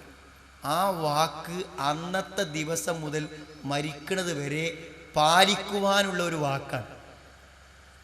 അതിൽ വല്ല വീഴ്ചയും വരുത്തിയോ എന്ന് വളരെ നല്ല മനസ്സോടുകൂടെ ആത്മാർത്ഥമായൊരു വിശകലനം ചെയ്യാൻ ഒരു ഭർത്താവ് തയ്യാറായാൽ സഹോദരങ്ങളെ, അന്യായമായ ഒരു വാക്ക് നമ്മളെ ഭാര്യ നമ്മളിന്ന് കേൾക്കേണ്ടി വരില്ല. ഒരന്യായമായ ഒരു പെരുമാറ്റം നമ്മുടെ ഭാഗത്തു നിന്നുണ്ടാവില്ല. ഞാൻ പറഞ്ഞത് ഈ ഒരു സൂക്ഷ്മത പാലിക്കാൻ ഭർത്താവും അതേപോലെ നേരത്തെ പറഞ്ഞൊരു വശം ഭാര്യയും പാലിക്കാൻ തയ്യാറാവാത്ത അവസ്ഥയിൽ ബാക്കിയൊക്കെ ഉണ്ടായിട്ടെന്താ? കുടുംബജീവിതത്തിൽ സന്തോഷം ഉണ്ടാവില്ല, സംതൃപ്തി ഉണ്ടാവില്ല. അതിൻ്റെ അനന്തര ഫലങ്ങൾ ജീവിതത്തിൻ്റെ ബാക്കി ഭാഗങ്ങളെ ഒക്കെ ബാധിക്കും. അത് ആരാധനകളെ ബാധിക്കും, ജീവിതത്തിൻ്റെ സൂക്ഷ്മതയെ ബാധിക്കും, വ്യക്തിപരമായ ലൈംഗിക ജീവിതത്തെ ബാധിക്കും, സ്വകാര്യതകളെ ബാധിക്കും, ഒക്കെ ബാധിക്കുന്നു. എല്ലാ വശങ്ങളെയും ഒന്നിച്ചു കൊണ്ടുപോകുന്നില്ലെങ്കിൽ ഇസ്ലാം നമ്മളോട് പറഞ്ഞ ആ ഇസ്ലാമികമായൊരു ജീവിതത്തിൻ്റെ ഗുണഫലങ്ങൾ നമുക്ക് കിട്ടാതെ പോകുന്നതാണ്. അതാണ് ഈ വിഷയത്തിൻ്റെയും ഈ വിശുദ്ധ ഖുർആന്റെ കാര്യങ്ങളുടെയും സമഗ്രത എന്ന് പറയുന്നത്. അതാണ് അതേപോലെ തന്നെ ഈ കുടുംബജീവിതത്തെ സമാധാനകരമാക്കി തീർക്കുന്നിടത്ത് സഹോദരങ്ങളെ 2 ലക്ഷ്യങ്ങൾ നമുക്കുണ്ടാവണമെന്ന് നല്ലതാണ്. 2 ലക്ഷ്യം അത് മനസ്സിലാക്കിയിട്ട് കുറച്ചൊരു ത്യാഗം സഹിക്കേണ്ട കാര്യമാണ്. നമ്മൾ വിചാരിക്കുന്നതിലേറെ കുറച്ച് പ്രയാസം അനുഭവിച്ചാൽ മാത്രമേ അതുകൊണ്ട് ശരിയായി കിട്ടുള്ളൂ. അതിനൊരു തയ്യാറെടുപ്പും അതിനൊരു ത്യാഗവും ചെയ്യാൻ തയ്യാറില്ലാത്തത് കൊണ്ടാണ് നമ്മുടെ പല സുഹൃത്തുക്കളുടെയും സഹോദരങ്ങളുടെയും കുടുംബജീവിതം മാത്രം അവർ വിചാരിച്ചതുപോലെ സമാധാനകരമാകാത്തത്. അതിൽ ഒന്നെന്താ അറിയോ, ഏറ്റവും അധികം നമുക്ക് ആസ്വാദനം ലഭിക്കുന്നത് നമ്മുടെ ദാമ്പത്യത്തിൽ നിന്നാണെന്നുള്ള തിരിച്ചറിവ്. അതിന് നമുക്ക് ഏറ്റവും കേട്ട് പരിചയമുള്ള ഒരു ഹദീസിന്റെ കഷ്ടം മതി. ഖൈറു മതാഇ ദുനിയ അൽ മർഅത്തു സാലിഹ. എത്ര ആശയ വൈപുല്യത്തോടെ റസൂലുള്ളാഹി പറഞ്ഞത്. അദ്ദുനിയ കുല്ലുഹ മതാ. ഈ ദുനിയാവിൽ എന്തൊക്കെ ഉണ്ടോ അതൊക്കെ ആസ്വദിക്കാനുള്ളതാണ്. ഇളം വെയിലിൻ്റെ ചൂടിന് ആസ്വാദനമുണ്ട്. ഈ ചൂട് കാലാവസ്ഥയിൽ ഒരു ഇളം കാറ്റിന് ആസ്വാദനമുണ്ട്. ഒന്നും ചേർക്കാത്ത പച്ച വെള്ളത്തിന് പോലും ആസ്വാദനമുണ്ട്. രാവിലെ സുബഹിക്ക് ശേഷം ഒരു 2 കിലോമീറ്റർ വെറുതെ നടന്നാൽ ആ നടത്തത്തിന് പോലും ആസ്വാദനമുണ്ട്. സഹോദരങ്ങളെ, ഈ ആസ്വാദനം നൽകാത്ത ഒന്നും ഈ ഭൂമിയിലില്ല. എന്നാൽ ആസ്വദിക്കാൻ ഏറ്റവും പറ്റുന്നത് ഏതാണ്? ഖൈറു മതാഇദ് ദുനിയ അൽ മർഅത്തു സാലിഹ. നല്ലൊരു സ്ത്രീ, നല്ലൊരു ഭാര്യ നമുക്കുണ്ടോ അതിനേക്കാളും ആസ്വാദകരമായി ഈ ഭൂമിയിൽ ഒന്നുമില്ല സഹോദരങ്ങളെ. അപ്പോൾ കുടുംബജീവിതത്തെ അല്പം ത്യാഗപൂർവമായി ദമ്പതികൾ പരസ്പരം സഹകരിച്ച് പരിഹരിച്ചിട്ടില്ലെങ്കിൽ എന്താ സംഭവിക്കുക? മരണം വരെ ജീവിതത്തിലെ ഏറ്റവും വലിയ ആസ്വാദനം. ഭക്ഷണത്തിൻ്റെ ആസ്വാദനം 3-4 നേരത്ത് മാത്രമേ ഉള്ളൂ. എന്നാൽ ഒരു ദാമ്പത്യത്തിൻ്റെ ആസ്വാദനം എന്ന് പറഞ്ഞാൽ രാവും പകലും ഉള്ളതാണ്. രാവും പകലും, മനസ്സിലായി? ഒരു ഫോൺ കോൾ വരുമ്പോൾ പോലും നല്ല ബന്ധത്തിലാണെങ്കിൽ ആസ്വാദനമുണ്ട്. നല്ല ബന്ധമല്ലെങ്കിലോ ഓരോ ഫോൺ കോളുകളിലും ഒരു ദാമ്പത്യത്തിൻ്റെ വേദനയുണ്ട്. ഓരോ കാഴ്ചകളിലും ദാമ്പത്യത്തിൻ്റെ വേദനയുണ്ട്. നല്ല ബന്ധമാണെങ്കിൽ ഓരോ കാഴ്ചയും ആസ്വാദകരമാണ്. നല്ല ബന്ധമല്ലെങ്കിലോ ഓരോ കാഴ്ചയും സഹോദരങ്ങളെ ഹൃദയത്തിൽ വേദന സൃഷ്ടിക്കുന്നതാണ്. ഇതൊന്നും ഞാൻ വെറുതെ പറയല്ല. അപ്പോഴേ വലിയൊരു ആസ്വാദനാണ് ചെറിയൊരു ത്യാഗം ചെയ്ത് കുടുംബജീവിതത്തിൽ ഒരു സന്തുലിതാവസ്ഥ ഉണ്ടാക്കാത്ത ആളുകൾക്ക് വലിയ നഷ്ടം ഉണ്ടായത് എന്ന് സഹോദരങ്ങളെ തിരിച്ചറിയാൻ നല്ലതാണ്. പിന്നെ രണ്ടാമത്തൊരു വശം, കുറച്ച് പ്രതിസന്ധി പ്രയാസം അനുഭവിച്ചിട്ടാണെങ്കിലും കുടുംബജീവിതം ഒന്നും കൂടി നന്നാക്കിയെടുക്കാൻ ശ്രമിക്കാനുള്ള രണ്ടാമത്തെ പ്രചോദനം എന്താ നിങ്ങൾ? പരലോകത്തേക്ക് നമുക്ക് ഏറ്റവും അധികം കൂലി കിട്ടുന്നത് കുടുംബജീവിതത്തിലൂടെ തന്നെയാണ്. ഒരു സംശയം നമുക്ക് വേണ്ട. പരലോകത്തേക്ക് ഏറ്റവും നമുക്ക് കൂലി കിട്ടാൻ നമുക്ക് ഏറ്റവും അധികം സഹായകം നമ്മുടെ ദാമ്പത്യ ജീവിതമാണ് സഹോദരങ്ങളെ. അതിൽ സംശയമില്ല. ഏത് വശത്ത് ചിന്തിച്ചാൽ, ഇനി മക്കളെ കാര്യം ആലോചിച്ചു നിങ്ങൾ, എനിക്ക് ഭാര്യയ്ക്കും ഭർത്താവിനും പാടെ കൂടി നല്ലൊരു സന്താനത്തെ നമുക്ക് നമ്മുടെ ഭാര്യയ്ക്കും വാപ്പക്കും മക്കും അല്ലെങ്കിൽ ഭാര്യയ്ക്കും ഭർത്താവിനും കൂടി നല്ലൊരു കുട്ടിനെ, സഹോദരങ്ങളെ, നല്ല അച്ചടക്കമുള്ള, മാന്യതയുള്ള, മര്യാദയുള്ള, ദീനീബോധമുള്ള, ആദർശബോധമുള്ള ഒരു കുട്ടിയെ നിങ്ങളുടെ കുടുംബത്തിൻ്റെ ശില്പശാലയിൽ വാർത്തെടുക്കാൻ പറ്റിയാൽ നിങ്ങൾ മരിച്ചു മണ്ണടിഞ്ഞാലും നിങ്ങൾ ജീവിച്ചിരിക്കുന്ന ഒരു ദിവസം നിങ്ങളുടെ കർമ്മങ്ങളെ കൊണ്ട് നേടാൻ പറ്റാത്തത് ഒരു പക്ഷേ ഓരോ ദിനവും ഖബറിലേക്ക് എത്തിച്ചേരും. ഞാൻ ഒരു ദിവസവും കൂടി ഏറെവിടെ ജീവിച്ചാൽ എൻ്റെ റിക്കാർഡിൽ എനിക്ക് ചേർക്കാൻ പറ്റുന്നതിനേക്കാളും നന്മ നല്ലൊരു മകൻ എൻ്റെ മരണശേഷം ജീവിക്കുന്നുവെങ്കിൽ എനിക്ക് എന്ത് ചെയ്യാൻ പറ്റും? നേടാൻ പറ്റുന്നതാണ്. ഞാൻ ഉദാഹരണം പറയേണ്ട ആവശ്യമില്ല. നിങ്ങളൊരു സാധാരണക്കാരൻ, മതപരമായ കാര്യങ്ങളെക്കുറിച്ച് മനസ്സിലാക്കി ജീവിക്കാനേ പറ്റിയുള്ളൂ. പക്ഷേ നിങ്ങളെ പകൻ സഹോദരങ്ങളെ ഒരു മതപണ്ഡിതൻ, ഒരു പക്ഷേ നിങ്ങൾക്കൊരു ദിവസം കൊണ്ട് നേടാൻ പറ്റാത്തത് അവൻ്റെ മതപരമായ പ്രവർത്തനങ്ങളെ കൊണ്ട് മാത്രം നമ്മുടെ ഖബറിലേക്ക് വരും. അത് ഒരു നല്ല കുടുംബജീവിതത്തിൻ്റെ സമ്പാദ്യമാണ് ഒരു നല്ല മകൻ. ഒരു നല്ല കുടുംബജീവിതത്തിൽ അല്ലെങ്കിലോ സഹോദരങ്ങളെ ഒരു നല്ല മകൻ ഉണ്ടാകുമോ? ഇല്ല. ഇനി അത് പോകട്ടെ, ഒരു ഭാര്യക്കാണെങ്കിലും കുടുംബജീവിതത്തിൽ ഭർത്താവിനോടുള്ള ബന്ധം കൊണ്ട് കിട്ടുന്ന അത്ര പ്രതിഫലം, അതേപോലെ തൻ്റെ ഭാര്യയുടെ സപ്പോർട്ട് കൊണ്ട് ഒരു ഭർത്താവിന് കിട്ടുന്ന ആരാധനകളിലും ജീവിതത്തിലും കിട്ടുന്ന സന്തോഷം ഒരു പക്ഷേ നമ്മുടെ സ്വകാര്യ ജീവിതങ്ങളിൽ തകരാറുകൾ സംഭവിക്കുമ്പോൾ തിരുത്താൻ നമ്മുടെ ഭാര്യമാരെക്കാൾ ഭർത്താക്കന്മാരെക്കാൾ മറ്റാർക്കും പറ്റൂല. നന്മ കൽപ്പിക്കാനും തിന്മ വിരോധിക്കുക എന്ന കർത്തവ്യം ഏറ്റവും അധികം നടക്കുക അങ്ങനെയാണ്. അതുകൊണ്ട് റസൂലുള്ളാഹി പറഞ്ഞത് ഏറ്റവും നല്ല ഭർത്താവ് ഏറ്റവും നല്ല ഭാര്യ ആരാന്ന് വെച്ചാൽ രാത്രി ഉറങ്ങുന്ന സമയത്ത് തൻ്റെ ഭാര്യയെ വെള്ളം കുടഞ്ഞു എഴുന്നേൽപ്പിച്ച് വിത്ർ നമസ്കരിപ്പിക്കുക എന്ന് പറഞ്ഞാൽ ജീവിതത്തിൻ്റെ ഏത് നന്മകളും പരസ്പരം ഓർമ്മപ്പെടുത്തി ജീവിക്കുമ്പോൾ ദീനിയായ നിലക്കൊരു ദാമ്പത്യമാണെങ്കിൽ സഹോദരങ്ങളെ, പരലോകത്തേക്കുള്ള നേട്ടം എത്രയേക്കാരം.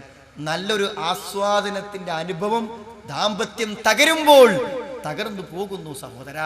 നന്മയുടെ പരലോകത്തേക്ക് കൊണ്ടുപോകാനുള്ള നന്മയുടെ കെട്ടുകൾ നമ്മുടെ കയ്യിൽ കൈമോശം വന്നു പോകുന്നു.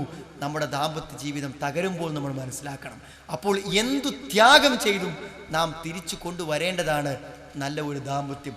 ദാമ്പത്യ രംഗം നന്നാവുന്നില്ലെങ്കിൽ സഹോദരങ്ങളെ, മറ്റു ജീവിത വശങ്ങളെ നന്നാക്കിയെടുക്കാൻ ചിലപ്പോൾ നമുക്ക് പ്രയാസകരമായി വരും.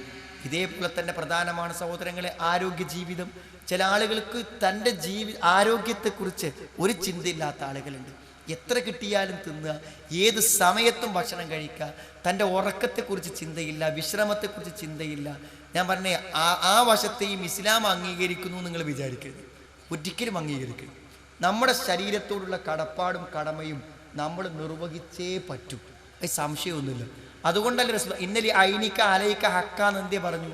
നിന്റെ കണ്ണിനോടൊരു കടപ്പാടുണ്ടെന്ന് പറയാൻ കാരണം എന്താ വെച്ചാൽ ഉറങ്ങണം എന്നതിൻ്റെ അർത്ഥം. സഹോദരങ്ങളെ, ഉറക്കത്തിൻ്റെ അഭാവം കൊണ്ട് മാത്രം നമ്മുടെ ശരീരത്തിന് വേണ്ടി വരുന്ന പരിക്ക് എത്രയെന്ന് ആലോചിച്ചാൽ മതി. സമയകൃത്യതയില്ലാത്ത ഭക്ഷണക്രമങ്ങൾ, അമിതമായ ഭക്ഷണം, അതേപോലെ തന്നെ ശരീരത്തിൻ്റെ രോഗങ്ങൾ വരുത്തുമെന്ന് നമുക്ക് ഉറപ്പുള്ള ഭക്ഷണ സാധനങ്ങൾ, അതൊക്കെയാണ് നമ്മളിന്ന് കുടുംബങ്ങളിലും കുട്ടികളിലും കഴിച്ചുകൊണ്ടിരിക്കുന്നത്. ഞാൻ പറഞ്ഞ ആരോഗ്യം വളരെ പ്രധാനമാണ്. ഓരോരുത്തരുടെയും വ്യക്തി ജീവിതത്തിൽ ആവശ്യമായ കായിക അധ്വാനങ്ങൾ ഇതൊക്കെ പരിഗണിക്കണം. ഞാൻ പറഞ്ഞ ആരോഗ്യകരമായ ഒരു അവസ്ഥ ഇല്ലെങ്കിലും കഴിഞ്ഞില്ലേ. എനിക്കൊരു ആരോഗ്യമില്ലെങ്കിൽ സഹോദരങ്ങളെ, എൻ്റെ ആരാധനൻ്റെ അവസ്ഥ എന്താണ്, എൻ്റെ കുടുംബജീവിതത്തിൻ്റെ അവസ്ഥ എന്താണ്, എൻ്റെ തൊഴിലിൻ്റെ അവസ്ഥ എന്താണ്, ഒക്കെ പ്രശ്നമാണ്. ഞാൻ പറഞ്ഞത് ചെറിയൊരു ശ്രദ്ധ അതിലും നമ്മൾ കൊടുക്കേണ്ടതില്ലേ നമ്മുടെ ആരോഗ്യത്തിന്. അതുകൊണ്ടല്ലേ ചികിത്സയെക്കുറിച്ച് അധ്യായങ്ങളില്ലേ പിന്നെ ഹദീസുകളിൽ. കിതാബു തിബ്ബില്ലേ, നബി സ്വല്ലല്ലാഹു അലൈഹി വസല്ലമയുടെ ഹദീസുകളെ ഉദ്ധരിച്ചുകൊണ്ട് ആളുകൾ ഒരു വൈദ്യശാസ്ത്രത്തെ തന്നെ രൂപപ്പെടുത്തിയെടുത്തിട്ടില്ലേ. ഞാൻ പറഞ്ഞ അതിലൊന്നും ഒരു ശ്രദ്ധ വേണ്ട എന്നാണ്. ഓരോ കാര്യത്തിലും ശ്രദ്ധയും സൂക്ഷ്മതയും കൽപ്പിക്കുന്നുണ്ട്. ഞാൻ പറഞ്ഞത് നമ്മുടെ വൃത്തിയിലും ശുദ്ധിയിലും ഒക്കെ വേണം സഹോദരങ്ങളെ. ഞാൻ തന്നെ ആലോചിക്കും,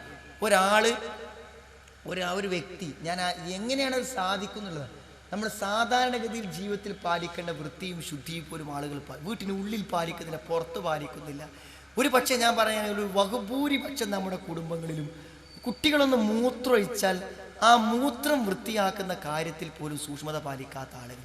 വസ്ത്രത്തിൽ മൂത്രത്തിൻ്റെ അംശങ്ങൾ, നമ്മൾ പിന്നെ ഉറങ്ങുന്ന ബെഡ്റൂമിൽ, കിടക്കുന്ന കിടക്കയിൽ, അതേപോലെ തന്നെ എല്ലാ സ്ഥലങ്ങളിലും സഹോദരങ്ങളെ ഉള്ളിലുള്ള ബാത്റൂമിൻ്റെ സംവിധാനം നല്ല തന്നെയാണ്. പക്ഷെ എന്താ വെച്ചാൽ ബാത്റൂമിൽ കയറി മൂത്രമൊഴിച്ച് അത് ദേഹത്തായി, കാലിലായി, ദേഹത്തായി അല്പം വെള്ളം പോലും ഒഴിക്കാതെ നേരെ ഡൈനിങ് ഹാളിലേക്ക് കയറി, ബെഡ്റൂമിലേക്ക് കയറി, നിസ്കാര റൂമിലേക്ക് കയറി, വൃത്തിഹീനമായ ഒരു ജീവിതം.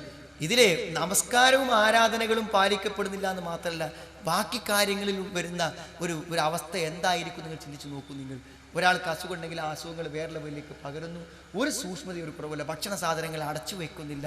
ഹമ്മിറു ആനിയത്തക്കും വദ്കുറുസ്മല്ലാ, പാത്രങ്ങളെ മൂടി വെക്കണം എന്നാണ് സഹോദരങ്ങളെ. ഇസ്ലാമിന്റെ കൽപ്പനയാണത്, തുറന്നിടരുത്. നമ്മൾ കഴിക്കുന്ന ആഹാരങ്ങൾ, ഭക്ഷണങ്ങൾ, ഇതൊക്കെ അല്ലേ ഞാൻ പറഞ്ഞ ആ ഒരു മേഖലയിൽ നമ്മൾ ശ്രദ്ധിക്കാത്തതിൻ്റെയും സൂക്ഷിക്കാത്തതിൻ്റെയും പേരിൽ നമുക്ക് വരുന്ന ദുരന്തങ്ങളിൽ നമുക്ക് ഉത്തരവാദിത്തമില്ലേ? നാം ചിന്തിക്കുകയും ആലോചിക്കുകയും ചെയ്യേണ്ട രംഗമാണ് ഓരോ രംഗത്തും. അതേപോലെ തന്നെയാണ് ഞാൻ പറയുന്നത് നമ്മുടെ തൊഴിലിൻ്റെ രംഗം. സഹോദരങ്ങളെ, എന്തെങ്കിലുമൊക്കെ ഒരു പണി ചെയ്യണം. ഞാൻ പറഞ്ഞു, ഇന്ന് പലപ്പോഴും മാനസിക പ്രശ്നങ്ങളുമായി വരുന്ന ആളുകളോട് നമുക്കൊക്കെ പറയേണ്ടി വരാവുന്ന രൂപത്തിൽ എന്താ പണി? ഒരു പണിയില്ല, അന്തം വിട്ട് ഇങ്ങനെ നടക്കുക. സഹോദരങ്ങൾ, അങ്ങനെ ഒരാൾക്ക് ജീവിക്കാൻ പറ്റൂ? അയാൾക്ക് എങ്ങനെ ഒരു സമാധാന ജീവിതം കിട്ടുക? നേരം വെളുത്താൽ എങ്ങോട്ടും പോകാനല്ല, എവിടുന്നും തിരിച്ചു വരാനല്ല. 24 മണിക്കൂർ പൂർത്തിയാക്കി ആലോചിച്ചിരിക്കുമ്പോൾ സംതൃപ്തിയോടുകൂടെ ഓർക്കാൻ ഒന്നുമില്ല. ഇങ്ങനെ ഒരു ജീവിതം ഒരു വിശ്വാസിക്ക് എങ്ങനെ സഹോദരങ്ങളെ അങ്ങനെ പറ്റുക? ഞാൻ പറഞ്ഞു, നിങ്ങൾ എത്ര പണക്കാരനാണെങ്കിലും ഒരു തൊഴിലെടുക്കണം എന്നാണ് നമ്മൾ പറയാം. തൊഴിലില്ലാത്ത ജീവിതം സംഘർഷഭരിതമാണ് സഹോദരങ്ങൾ. എന്തെങ്കിലും ചെയ്തോളൂ. സ്വന്തം വീട്ടിലെങ്കിലും എന്തെങ്കിലും ജോലികൾ ചെയ്യാത്ത ഒരു പിന്നെ അലസമായ ജീവിതത്തെ ഒരിക്കലും ഇസ്ലാം അംഗീകരിക്കുന്നില്ല. അപ്പോൾ ഇതാ ഫറഗത്ത ഫൻസുബ് ഇലാ റബ്ബിക ഫറഗ. വിശ്രമിക്കുന്നത് എന്തിനാരെങ്കിലും അടുത്തൊരു പ്രവർത്തനമാണ് വിശ്രമം. ഒരു സംഗതി നിർത്തിയാൽ അടുത്തൊരു സംഗതിക്ക് കിടക്കലാണ് സഹോദരങ്ങളെ. വിശ്രമം എന്ന് പറയുന്നത്. നോക്ക് നിങ്ങൾ, സ്ത്രീകളിൽ ഞാൻ പറയാം, വീട്ടിലൊക്കെ വെറുതെ ഇരിക്കുന്ന സ്ത്രീകൾ, ഞാൻ പറയും എന്തിനാണ് ഇങ്ങനെ വെറുതെ ഇരുന്ന് വൈകുന്നേരമാക്കുന്നത്? ആകളുടെ പണി എന്താ? പത്രം വായിക്കുക. പത്രം വായിച്ചാൽ എന്താ ഉണ്ടാകുക നിങ്ങൾക്ക് അറിയാം? പത്രം വായിച്ചാൽ എന്താ സംഭവിക്കുക സഹോദരങ്ങൾ? കോട്ടയത്തോ കൊല്ലത്തോ ഉള്ള ഒരു ആത്മഹത്യയോ ഒരു അപകട വാർത്തയോ ഞാൻ അറിയേണ്ടത് തന്നെയല്ല. ഞാൻ അറിയേണ്ടതുണ്ടെങ്കിൽ അവിടെ എനിക്ക് ഫോൺ വരും, മെസ്സേജ് വരും, നിങ്ങൾ എന്നെ ഒരു ബന്ധു മരിച്ചിട്ടുണ്ടെങ്കിൽ വന്നാൽ മതി, ഇന്ന സമയത്താണ് ജനാസ. ഞാൻ അറിയേണ്ടതേ ഇല്ല. അങ്ങനത്തെ ഒരു കേസ്. അങ്ങനെ ഓരോ ദിവസവും മരണമൂഖമായ വീടുകൾ, ഒരിക്കലും അറിയേണ്ടതില്ലാത്ത ദുഃഖവാർത്തകൾ ജില്ലാ പേജിൽ നിന്നും അതല്ലാത്ത പേജുകളിൽ നിന്നും വായിച്ചിട്ട് അതും ആലോചിച്ചിങ്ങനെ ഇരിക്കുക. മനസ്സിലായി? എന്നിട്ട് രാവിലെ കുട്ടികൾ സ്കൂളിൽ പോയപ്പോഴും കുട്ടികൾ ഇറങ്ങിപ്പോയപ്പോഴുള്ള പാത്രങ്ങളും വൃത്തികേടുകളും അങ്ങനെ തന്നെ വൈകുന്നേരം വരെ ഒന്നും ചെയ്യാൻ തോന്നാത്ത, എന്തു പറഞ്ഞാലും ക്ഷീണവും അവശതയും അനുഭവിക്കുന്ന ഒരവസ്ഥയിൽ വീടുകൾക്കുള്ളിൽ മണിക്കൂറുകൾ തുലക്കുന്ന, ജീവിതത്തെ അർത്ഥവത്താക്കാത്ത ഒരവസ്ഥയിൽ സഹോദരങ്ങളെ എങ്ങനെ സംതൃപ്തി കിട്ടും? മരുന്നും ഗുളികയും തന്നെ ഓരോ സംതൃപ്തി. ഇടയ്ക്കിടയ്ക്ക് ഡോക്ടറെ കാണുക, ഡോക്ടർ മരുന്ന് എഴുതുക, അത് കഴിക്കുക, അപ്പോൾ കിട്ടുന്നൊരു സമാധാനം. അല്ല എന്ത് സമാധാനമുള്ളത്? ചിലപ്പോൾ ഡോക്ടർമാരെ പറയുന്നുണ്ട്, വെർണിയിൽ ഒരു ചെറിയ ശതമാനം ആളുകൾ വെറുതെ വരികയാണ്. ഓരോ ധൈര്യം വെച്ചിട്ടുണ്ടെങ്കിൽ രോഗത്തിന് മരുന്ന് എഴുതിയാൽ തന്നെ കുടിക്കാൻ നമുക്ക് ചിലപ്പോൾ വിഷമം തോന്നും. അങ്ങനെ സമയത്ത് രോഗമില്ലാത്ത ആൾക്കാർ മാരകമായ മരുന്നുകൾ എഴുതി വാങ്ങി കഴിക്കുന്നതെന്ന് ആലോചിക്കുമ്പോൾ സഹോദരങ്ങളെ എന്തെങ്കിലും ചെയ്തു കൊടുക്കും. എന്തെങ്കിലും ഒന്നുമില്ലെങ്കിൽ ഒരു ചാക്കിൽ ഒരു 10 ചട്ടി മണ്ണ് അരച്ചിട്ട് ഒരു കൈപ്പക്ക വിത്തയിലിട്ടാൽ അത് മുളച്ചു വരുന്നത് കാണുമ്പോഴെങ്കിലും ഒരു ആനന്ദം ഉണ്ടാവില്ല. അതിന് എത്ര മിനിറ്റ് വേണം? ഒരു 5 മിനിറ്റ് പോരെ. ജീവിതത്തിൽ ഒന്നും ചെയ്യാത്ത നിഷ്ക്രിയത, ഇതിനെന്താ സഹോദരങ്ങൾ? ഞാൻ നിസ്കരിക്കുന്നുണ്ടല്ലോ, അതാ തെളിവ്. നിസ്കരിക്കുന്നുണ്ടല്ലോ അല്ലേ, എനിക്ക് അങ്ങനെ വേറെ ബുദ്ധിമുട്ട്, ഞാൻ കുട്ടികളെ നോക്കുന്നുണ്ടല്ലോ, കുട്ടികളെ കുളിപ്പിക്കുന്നുണ്ടല്ലോ, ഒക്കെ ശരി. സഹോദരങ്ങളെ എന്തെങ്കിലും സമയം നഷ്ടപ്പെടുത്താ ചെയ്യണം. ഇന്ന് വായിച്ചിരിക്കൂ, കേട്ടിരിക്കൂ, എന്തെങ്കിലും ഒന്ന് പ്രവർത്തിക്കുക. അല്ലെങ്കിൽ സഹോദരങ്ങളെ ശരീരം അനകാവുന്ന രൂപത്തിൽ വീടിൻ്റെ ചുറ്റോളം ഒരു 4 ചുറ്റും നടക്കെങ്കിലും ചെയ്യാൻ, എന്തെങ്കിലും ഒരു തൊഴിൽ ജീവിതത്തിൽ ചെയ്യണം. തൊഴിൽ അപമാനമായിട്ടാണെന്ന് പല ആൾക്കാരും കാണുന്നത്. തൊഴിൽ അപമാനമായി, അവിടെ തന്നെ ഒരു പണിക്കോ ആളെ കിട്ടാത്ത അതുകൊണ്ടാണ്. മനസ്സിലായി? തൊഴിൽ അപമാനം. എന്ത് തൊഴിലും ചെയ്യാൻ സഹോദരങ്ങളെ, ആ തൊഴിലുകൾ അഭിമാനമായി കാണാനും പ്രവർത്തിക്കാനും നമ്മൾ തയ്യാറാവണമെന്നാണ് ഞാൻ പറയുന്നത്. നിങ്ങൾക്ക് മനസ്സിലാവുണ്ടാവും. ഒരു വശത്തെ അവഗണിച്ച് വേറൊരു വശം മാത്രം പരിഗണിച്ച് ജീവിച്ച് മുന്നോട്ട് കൊണ്ടുപോകരല്ല നമ്മൾ. ജീവിതത്തിൻ്റെ മുഴുവൻ മേഖലകളിലും വിശുദ്ധ ഖുർആനും പ്രവാചക ചര്യയും നിർദ്ദേശിക്കുന്ന രൂപത്തിൽ സഹോദരങ്ങളെ സന്തുലിതമായ ഒരു ജീവിതാവസ്ഥയെ മുന്നോട്ട് കൊണ്ടുപോകാനുള്ള പരിശ്രമം യഥാർത്ഥത്തിൽ ഈ വിശുദ്ധ ഖുർആനിനെ സമഗ്രമായി പരിശോധിക്കുകയും അത് ജീവിതത്തിൻ്റെ മഹത്തായ ഒരു മാതൃകയായി ജനങ്ങളോട് പഠിപ്പിക്കപ്പെടുകയും ചെയ്യുന്ന ഈ സന്ദർഭത്തിൽ ഈ ഇരിക്കുന്ന സദസ്സിലെ മിക്കവാറും ആളുകൾ ഇതിൻ്റെ സംഘാടകരും ഈ വെളിച്ചം ജനങ്ങളിലേക്ക് എത്തിക്കുവാൻ വേണ്ടി ദാഹിക്കുന്നവരും ഇത് മറ്റുള്ളവരിലേക്ക് എത്തിക്കുവാൻ വേണ്ടി വിളക്കാകാൻ ആഗ്രഹിക്കുന്നവരുമാണ് സഹോദരങ്ങളെ. അതുകൊണ്ട് തന്നെ നാം സ്വയം പ്രകാശിക്കുന്ന, മറ്റുള്ളവർക്ക് പ്രകാശം നൽകുന്ന വിളക്കുകളായി മാറുക. സ്വയം ഉരുകി തീർന്ന് നമുക്കൊന്നും ലഭിക്കാതെ മറ്റുള്ളവർക്ക് വെളിച്ചം കിട്ടി ആ വെളിച്ചം അവരാസ്വദിക്കുമ്പോൾ വെളിച്ചം നൽകിയ നാം ഇരുട്ടിലാകുന്ന ഒരു ജീവിതാവസ്ഥ ഉണ്ടാവാതിരിക്കാൻ നമ്മളെല്ലാവരും പരിശ്രമിക്കണം എന്നാണ് എനിക്ക് പറയാനുള്ളത്. ഞാൻ ഈ പറഞ്ഞ ഒരു ജീവിത സന്തുലിതാവസ്ഥ മുന്നോട്ട് കൊണ്ടുപോകാൻ സഹോദരങ്ങളെ യഥാർത്ഥത്തിൽ നമുക്ക് ആവശ്യമുള്ളത് ഒന്ന്, നമ്മൾ ഈ കാര്യങ്ങളെക്കുറിച്ച് നന്നായിട്ട് പഠിക്കണം. ഇന്ന് നമുക്ക് ആളുകളോട് പറയാനുള്ള ഏറ്റവും പ്രധാനപ്പെട്ട കാര്യം അതാണ്. ഒരു കഴിഞ്ഞ 10 വർഷം 2002 ശേഷമുള്ള 10 വർഷങ്ങളിൽ സഹോദരങ്ങളെ ഇസ്ലാം വിജ്ഞാനങ്ങളെ ആളുകളെ പഠിപ്പിക്കുവാനുള്ള ഒരു സ്വാതന്ത്ര്യം നമുക്ക് ലഭിച്ചിരുന്നു. ഒരു സ്വാതന്ത്ര്യം മനസ്സിലെ. ഒരു 2002 മുമ്പൊക്കെ എന്ന് പറഞ്ഞാൽ വളരെ എണ്ണപ്പെട്ട ചില പ്രസംഗകന്മാരും എണ്ണപ്പെട്ട പ്രദേശങ്ങളിലെ ചില പരിപാടികളും ഒരു പക്ഷേ അർത്ഥപൂർണമല്ലാത്ത, ആശയസമ്പുഷ്ടമല്ലാത്ത, ആവർത്തന വിരസത നിറഞ്ഞ ചില ഖുതുബകളുമൊക്കെ മാത്രമായി നിന്നിരുന്ന കേരളത്തിലെ മുജാഹിദ് പ്രസ്ഥാനത്തെ വൈജ്ഞാനികമായൊരു വിസ്ഫോടനത്തിലേക്ക് നമ്മൾ നയിച്ചു 10 കൊല്ലം കൊണ്ട്. പലപ്പോഴും ആ ഒരു 10 കൊല്ലത്തെ സഹോദരങ്ങളെ നല്ല മനസ്സുള്ളവരൊക്കെ അംഗീകരിച്ചു. ഒരു പക്ഷേ ഈ ഒരു വൈജ്ഞാനിക വിസ്ഫോടനം യഥാർത്ഥത്തിൽ ഈ സലഫി പ്രസ്ഥാനത്തെ ജനകീയമാക്കിയിട്ടുണ്ട്, സംശയം വേണ്ട. എന്ന് പറഞ്ഞാൽ ഏത് വിഭാഗം ആളുകളും അവർ പ്രവർത്തിക്കുന്ന സംഘടനകളിൽ നിലകൊണ്ടുകൊണ്ട് തന്നെ നമ്മുടെ ഖുതുബകളും പ്രഭാഷണങ്ങളും ക്ലാസ്സുകളും വിജ്ഞാനവേദികളും എക്സിബിഷനുകളും കാണാൻ വരുന്നത് അത് വൈജ്ഞാനികമായ ഒരു അറിവ് നൽകാൻ നമുക്ക് പറ്റും എന്ന ആത്മവിശ്വാസം തന്നെയാണ് അവരതിലേക്ക് എത്തിച്ചത്. അതുകൊണ്ട് സഹോദരങ്ങളെ, നമ്മൾ ഇനി പഠിപ്പിക്കാൻ തീരുമാനിക്കുന്നത് 23 കൊല്ല കാലഘട്ടത്തിലെ നബി സല്ലല്ലാഹു അലൈഹി വസല്ലമയുടെ ജീവിതം കൂടെ 23 കൊല്ല കാലഘട്ടത്തിലെ ഖുർആനിനോട് ചേർത്ത് വെച്ച് പഠിക്കാം. 23 കൊല്ല കാലഘട്ടത്തിൽ കിട്ടിയ ആ ഖുർആന്റെ വാചകങ്ങൾ മാത്രം അർത്ഥം വായിച്ചു പോകാതെ ആ ഖുർആനിനോടൊപ്പം മഹാനായ റസൂൽ കരീം സ്വല്ലല്ലാഹു അലൈഹി വസല്ലം ലോക ജനതയ്ക്ക് സാക്ഷിയായ ആ മഹത്തായ ജീവിതം, കുടുംബജീവിതത്തിൽ, വ്യക്തി ജീവിതത്തിൽ, എല്ലാറ്റിലും സഹോദരങ്ങളെ, ഞാൻ ഈ പറഞ്ഞ മുഴുവൻ രംഗത്തും അതിൻ്റെ പൂർണ്ണ ഉത്തരവാദിത്തങ്ങളെ ഏറ്റെടുത്തവനാണ് നബി സല്ലല്ലാഹു അലൈഹി വസല്ലം. മനസ്സിലായില്ലേ? ഒരു കല്ല് ഖന്തക്കിന്റെ കുഴി കുഴിക്കുമ്പോൾ ഒരു കല്ല് വയറ്റത്ത് കാണിച്ചു കൊടുത്തപ്പോൾ 2 കല്ല് റസൂലുള്ള കാണിച്ചു കൊടുത്തു. അതാ റസൂൽ. ഒരിക്കലും കുഴിച്ചാൽ മുറിയാത്ത മദീനത്തെ ഇന്നും ചെന്താ കാണാൻ പറ്റും ഖന്തക്കിന്റെ കിടങ്ങ് കുഴിച്ച അടയാളങ്ങൾ. ആ മദീനത്ത് ഖന്തക്കിന്റെ കിടങ്ങ് കുഴിക്കുമ്പോൾ സഹോദരങ്ങളെ, ഒരു വലിയ നേതാവായി, മഹാനായി, കരയത്ത് കൈകെട്ടി നിന്നവനായിട്ടല്ല റസൂലുള്ളാഹിനെ കണ്ടത്. അവരോടൊപ്പം പണിയെടുത്ത് ആ മണ്ണ് മുറിക്കുന്നവനായിട്ട് റസൂലുള്ളാഹിനെ കണ്ടത്. സഹോദരങ്ങളെ, അതന്നെയാണ് ജീവിതത്തിന്റെ സന്തുലിതാവസ്ഥ.